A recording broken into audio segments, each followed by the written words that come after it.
Hey everybody, I'm Chef Ashley. Today I'm going to show you how to make a timeless classic. Sloppy Joes are a favorite in our school community, as I'm sure they're a favorite in many communities across the country. They're very simple to make from scratch, so throw out that manwich stuff and let's get started.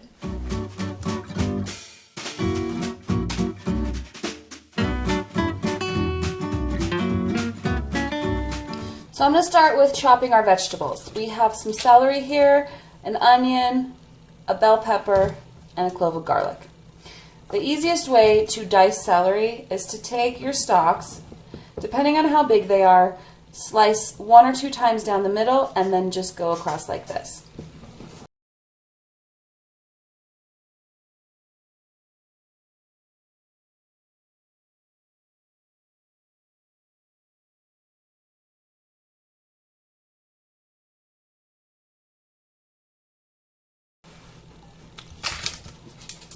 So for the onion, you're going to want to leave the root part here attached, and then go ahead and chop the top off, peel it, and I'll show you how to get a nice, small, even dice with the white onion. So with the root attached, you're going to go in like this a couple times. We'll say 3. And then you're going to go down like this, and then again across like this. And this gives you a nice small dice.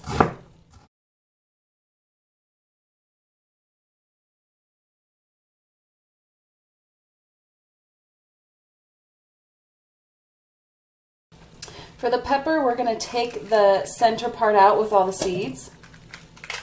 Now I save all of my vegetable scraps because it's a good opportunity to make some nice veggie soup stock or a vegetable soup.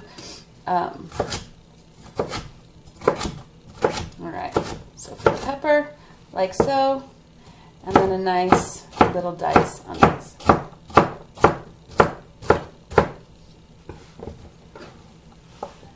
We're going to keep the celery and the pepper together because those are going in the pan at the same time, along with the garlic.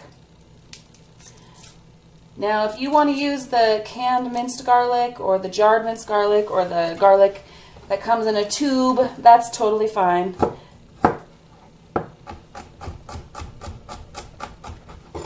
I like the fresh garlic. So the garlic, the celery, and the pepper are going together. The onion is staying separate.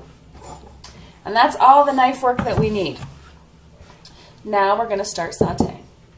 Okay, so we've got our skillet here. You can use any kind of skillet. I'm using a cast iron, but any kind of skillet will work as long as it's got, at least an inch or so side. We're going to turn it on a medium-high heat. And then we're going to add our lean ground beef to this pan. No need for oil or any kind of fat to saute the beef because the beef has its own natural fat, and it is going to cook out as the beef browns.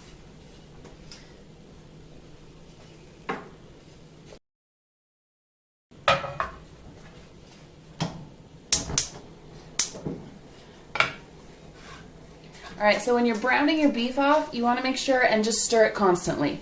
As it cooks, it's going to get nice and brown, the fat's going to render out, and it's going to crumble up. The secret to a good sloppy joe texture is to get that complete crumbleization, and that is a very technical culinary term. So just keep stirring it. It's going to start to sizzle and get nice and brown. So keep stirring as it does that. Keep breaking it up and get that nice crumbly texture. All right, so this has been cooking for about 5 minutes. The onions are nice and soft. Now at this point, we're going to take the beef. We're going to pour it into a little colander here, and this is going to let us drain all the fat out of here. We did get lean ground beef, so there's not a ton of fat, but we don't need all that extra fat because we're going to be putting some nice liquid ingredients in here. All right. So back into the pan the beef goes. And I made a little mess. And then at this point, we're going to add our peppers, celery, and garlic.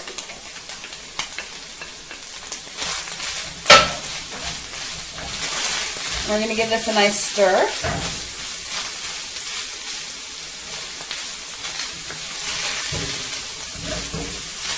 We're going to cook this for about a minute or so and let these vegetables get nice and soft.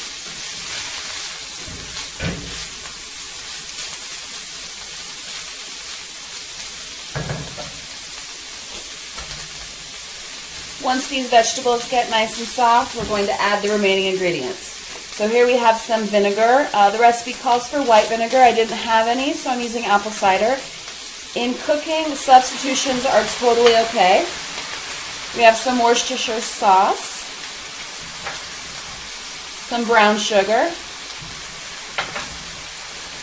some ketchup,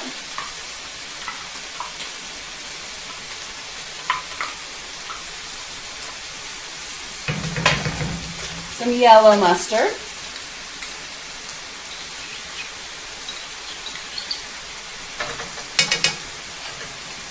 and then some water. And this is just going to get everything all mixed together, nice and juicy, or sloppy if you will, and then it's going to allow the vegetables to kind of cook down a little further and everything to get nice and thick.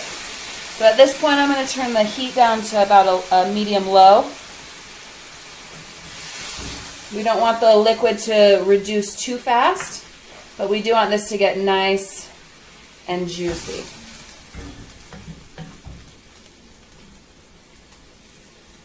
So this is probably going to take about maybe 10 minutes to cook down. The vegetables are going to get nice and soft. The mixture is going to get nice and thick. You're going to want the mixture to stay firm on a spoon, so that way when you put it on the bun and you bite into it, it doesn't spill all over the place. So I'll see you in 10 minutes. Alright, so we've been simmering for about 10 minutes now, and you can see most of the liquid has been reduced down. It's a nice thick, saucy mixture. What we're going to do is give it a little taste and then add some salt, and then we're going to toast some buns to serve it on, and then we'll be done. Alright.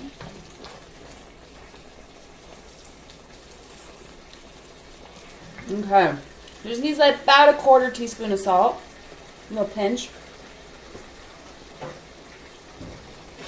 I'm going to stir this up. I'm going to get these buns that I've just buttered lightly.